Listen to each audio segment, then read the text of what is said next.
Flow is often described as a state of kind of effortless effort. We feel like we're propelled through the activity. Everything else just seems to disappear. Time is gonna dilate, which is a fancy way of saying it's gonna pass strangely. 5 hours go by in like 5 minutes. Occasionally it'll slow down, you get a freeze frame effect. I mean, anybody who's been in a car crash, for example. Intuition tends to get turned up a lot. This is a basketball player in the zone, seeing the hoop, and suddenly it's as big as a hula hoop. And our frown muscles tend to be paralyzed. And what that frowning is a sign that the brain is doing work. This is a constant issue in my marriage where my wife thinks I'm mad at her or somebody. And I'm like, no, I'm just thinking. This is just me thinking. I'm in robot mode.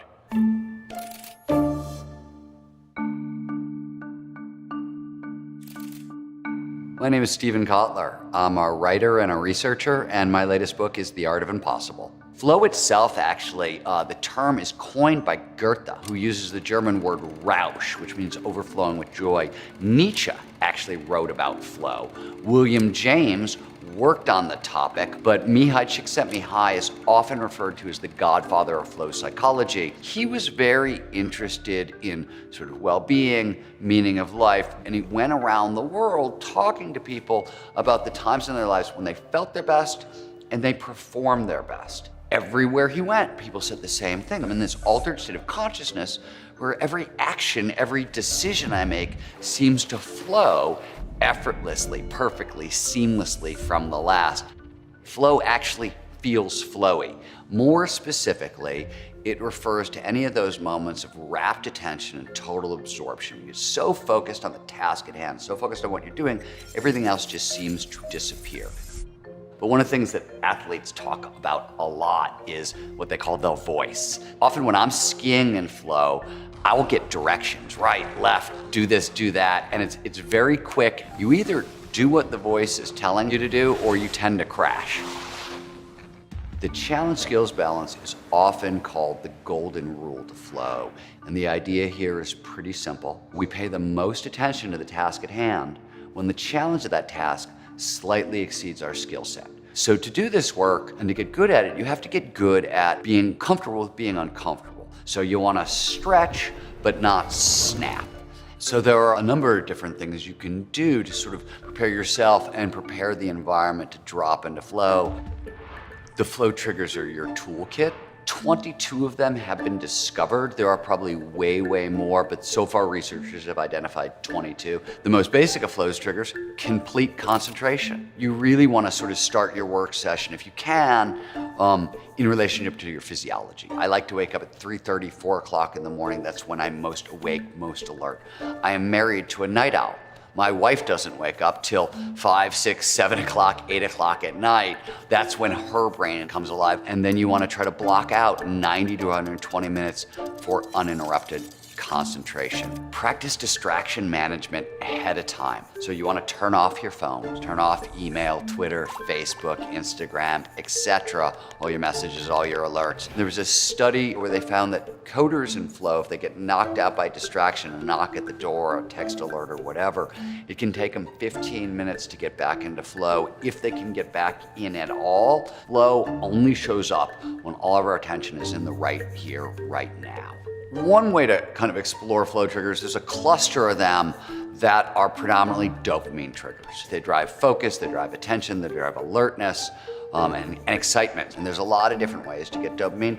Novelty produces dopamine. We see the same thing with unpredictability, complexity, the experience of awe. You look up at the night sky and you see stars everywhere, and you know those stars are actually universes, and you get sort of perceptual vastness. If you've ever done a crossword puzzle or Sudoku, you get an answer right, that little rush of pleasure you get, that's dopamine. And then you usually get a couple of answers right in a row. That's because the dopamine that is now in your system is amplifying pattern recognition. We get that same dopamine from risk-taking. And this could be physical risks, emotional risks, social risks, intellectual risks, possibly spiritual risks. We get the dopamine not as a reward for taking the risk, which is what some people used to believe, but now we know it's to kind of drive motivation. Now, there are lots of different intrinsic motivators, but from a motivation standpoint, there are 5, and they're all designed to be built into one another and work in a sort of specific order in a specific sequence. The most basic human motivator is curiosity. One of the things we get from curiosity is focus for free. When we're curious about something, we don't have to struggle. We don't have to burn a lot of calories trying to pay attention to it. Curiosity is designed, biologically again, to be built into passion. And think about, we've all fallen in love, how much attention you pay to the person you're falling in love with. You can't stop thinking about them, can't stop staring at them. That's a tremendous amount of focus for free.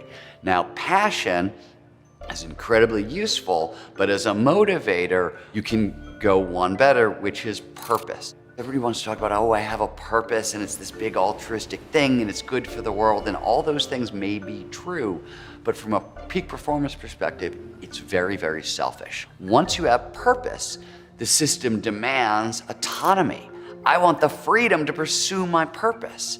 And once you have that freedom, the system wants the last of the big motivators, mastery. Mastery is the skills to pursue that purpose well.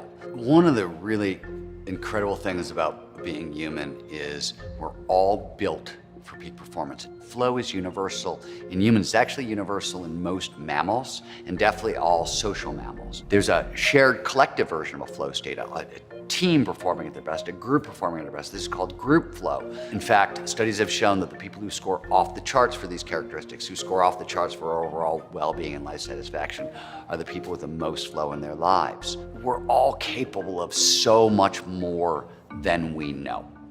That is a commonality across the board. It's the largest lesson that 30 years in studying peak performance has taught me. And the way I sort of like to think about it is motivation is what gets us into the game. Learning allows us to continue to play. Creativity is how we steer. And flow, which is optimal performance, is how we amplify all the results beyond all reasonable expectation.